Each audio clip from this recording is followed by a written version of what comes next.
Hello friends, good morning. কেমন আছো তোমরা সবাই? আশা করি খুব ভালো আছো, আর আমিও ভালো আছি। আজ হচ্ছে বৃহস্পতিবার। দেখো সকালবেলা জানলাটা খুলেছি, দেখি বাচ্চাগুলি সাইকেল চালাচ্ছে। একজনের আবার সাইকেল উল্টে গেছে, মানে ওদের খেলা কিরকম, মানে সাইকেলটাকে উল্টে রেখে তারপরে খেলছে। হ্যাঁ, তারপরে যাই হোক তুলে নিয়ে ও আবার ওর পিছন পিছন গেল। আমিও ফ্রেশ হয়ে নিয়ে তাড়াতাড়ি রান্নাটা করে নেব। আর আজকে এক জায়গায় যাব, কোথায় যাব সেটা তোমাদের দেখাবো পরে। আর বেরোবো বলে এই জন্য কিছুটা কাজ আমি গুছিয়েই রেখেছি আগের থেকে কালকে। এখন বাজে 6:40, শানও উঠে পড়েছে, জিমে যাবে। তো ফ্রেশ হয়ে নিয়ে কিচেনে চলে আসলাম। এরপরে দেখো ভাতটাও একদিকে বসিয়ে দিয়েছি আর চা করে চাপা দিয়েছি। আর শান বলছে আমাকে একটু ছাতু করে দাও। আমি বললাম ঠিক আছে, তোরটা আর দাদারটা একসঙ্গেই করে দিচ্ছি, তাহলে তুই খেয়ে চলে যা, এরপরে দাদা খেয়ে নেবে। আর দেখো রান্না বান্না করে রেখেছি, তো সব বার করে নিলাম। কিছুটা কালকের ভাত রয়েছে, ওটাও বার করলাম। এখানে কালকে রাত্রিবেলা মোচা রান্না করেছিলাম, কালকে রুটি দিয়ে কিছুটা খাওয়া হয়েছে, আর আজকের জন্য কিছুটা আলাদা করে রেখে দিয়েছিলাম। আর এখানে ডাল সিদ্ধটাও আমি কালকে রাত্রে করে রেখেছি, ডালটা সোমবার দিয়ে দেবো। আর সন্ধেবেলা কালকে চাউমিন করেছিলাম, ওটা একটু রেখে দিয়েছি, সকালবেলা সোনুকে টিফিনে দিয়ে দেবো ওই জন্য। আর কালকে ইলিশ মাছ রান্না করে খাওয়া হয়ে গেছে। ইলিশ মাছের মাথা লেজাটা রয়েছে, তেলটা রয়েছে, ওটা বার করে জলে ভিজিয়ে দিলাম। শান জিমে যাবে, ওই জন্য গেটের তালাগুলো খুলে দিই। মোরে ভাবনা রে কি হাওয়ায়, গান শুনছে চুপ করে। তালে মনো দলিয়া কারণ অরুষি। গেটটা খুলছি, ও চুপ করে আমার দিকে তাকিয়ে আছে। যাই হোক, শান চলে গেল ছাতু খেয়ে।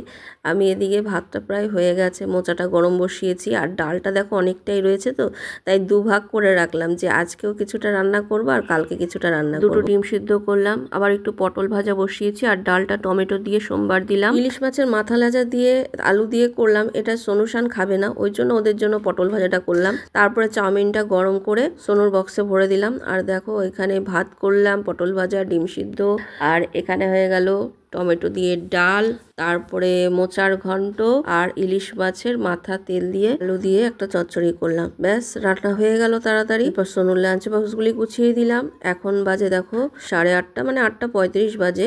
আমার কিন্তু সব রান্না বান্না হয়ে গেছে, সোনু রেডি হয়ে গেছে, ও বেরোবে। আমি যাই, ততক্ষণে ঠাকুরঘরের জানলা টানলাগুলো একটু খুলে দিয়ে আসি। তো শাশুড়ি মায়ের আজকে দোকান বন্ধ, আর আমার হাজবেন্ডের দোকান খোলা, যেহেতু পুজো সামনে চলে এসেছে আর পুজোর মালটালও তোলা হয়ে গেছে, এই জন্য এখন থেকে বৃহস্পতিবারও খোলা থাকবে। তবে শাশুড়ি মাও ঘুরতে বেরোবেন, আমার বড় ননদের সঙ্গে, বড়দির সঙ্গে যাবে। সে 2:30 পৌনে 3টের সময়, মানে দুপুরবেলা খাওয়া দাওয়া সেরে তারপরে।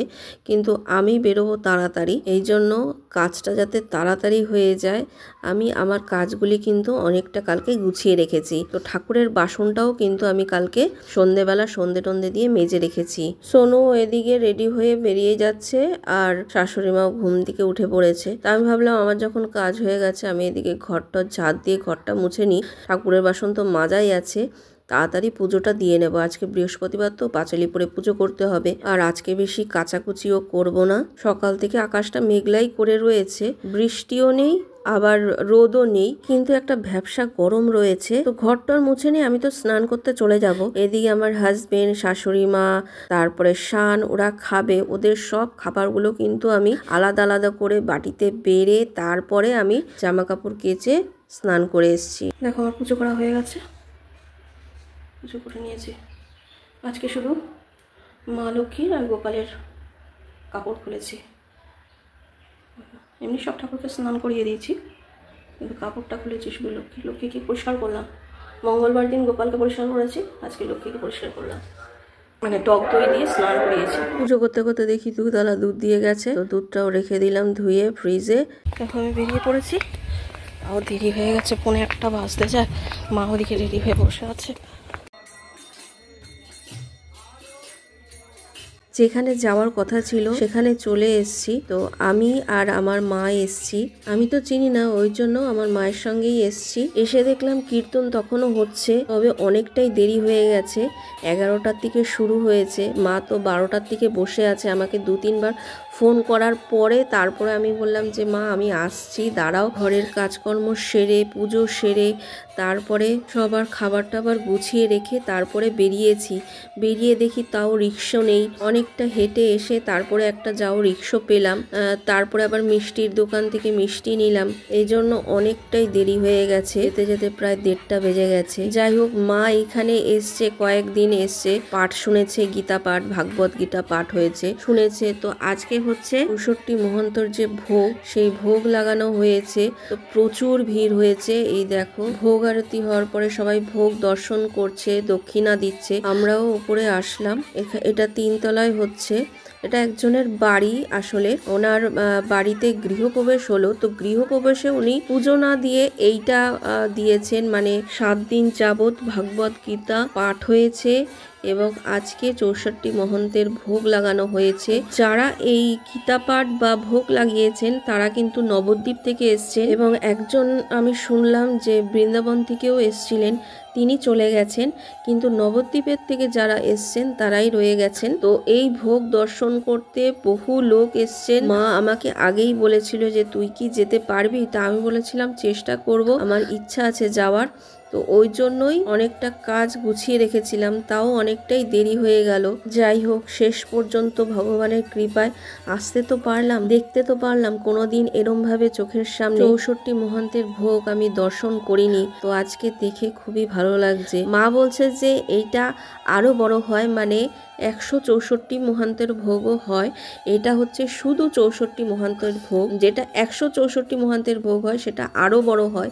তবে আমি চোখের সামনে আজ পর্যন্ত এরকম ভাবে দর্শন করিনি। আর এই ভোগ দর্শন বা প্রসাদ পাওয়া, এটা কিন্তু ভগবানের কৃপা না থাকলে হয় না। নবদ্বীপের গৌড়ীয় মঠ থেকে যে বৈষ্ণবরা এসছেন তারাই এসব কিছু করেছে, মানে ভোগ লাগানোর থেকে শুরু করে আরতি করা, পাঠ করা, সব কিছু ওনারাই করেছেন। তবে আমি শুনলাম একজন বৃন্দাবন থেকেও এসছিলেন, তবে তিনি চলে গেছেন। নবদ্বীপ থেকে যারা এসছেন তারাই শুধু রয়েছেন। ময়ূর পাখা হাতে যে ছেলেটিকে দেখতে পাচ্ছ, এটা ওদেরই বাড়ি, মানে ওর বাবা মা, এই যে ওর মা বলছে হাত দিয়ে যে আস্তে আস্তে করো, ওনাদেরই ছেলে। ওর বাবা মা আমার মা বাবাকে চেনে এবং আমাদেরও চেনে। বিয়ে হয়ে যাওয়ার পরে সেভাবে তো ওইখানে আসা হয় না, আর কারোর বাড়িতে যাওয়াও হয় না, অতটা মানে খেয়াল নেই। কিন্তু আমার বাবা মাকে যেহেতু চেনে, তো আমাকে দেখেই বলল এটা বড় মেয়ে না ছোট মেয়ে, তো আমার মা বলল না এটা বড় মেয়ে। আর ওখানে যেই দেখছে সেই বলছে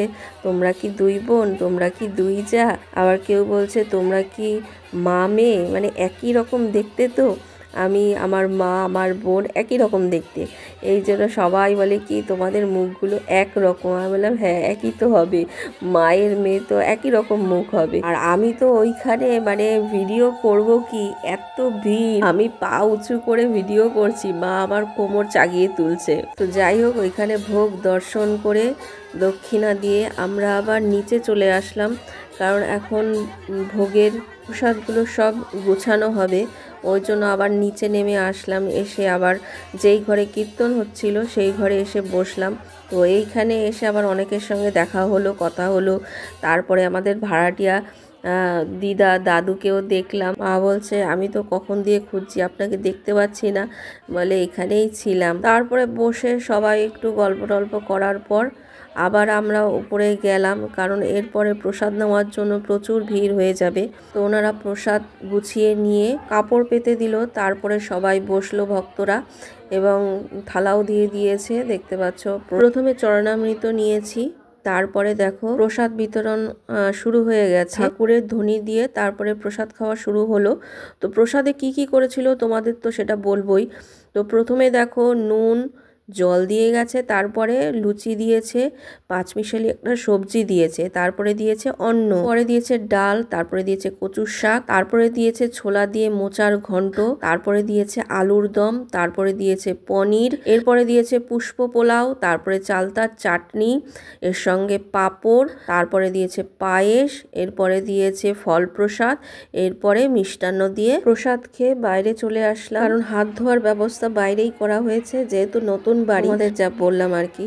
তো দিদা দাদুর জন্য একটু দাঁড়িয়ে আছি, তারপরে দিদা দাদু আমি মা চলে আসলাম বাড়িতে।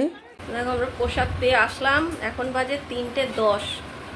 বাবা যা ভিড় আর যা গরম পড়েছে আজকে। আসলাম একটু প্রসাদ নিয়ে এসছি। বাবা ঘুমাচ্ছে, বাবা তো যায়নি, খেয়ে ঘরে ঘুমাচ্ছে। আমি আর মা আসলাম, আর পাশের ঘরে ভাড়াটিয়া দিদা দাদু গেছিল, আর একসঙ্গে সবাই মিলে আসলাম, প্রচুর ভিড়। আর প্রথম মেসেতেই বসে পড়েছি, তাই হয়ে গেছে, নাহলে এখন অনেক অনেক লোক আছে, অনেক প্রচুর, এত ভিড় মানে দাঁড়ানো যাচ্ছে না, বসা যাচ্ছে না, এত ভিড়। 7 দিন ধরে পাঠ হয়েছে, আজকে 8 দিনের দিন এই 64 মহান্তের ভোগটা হলো।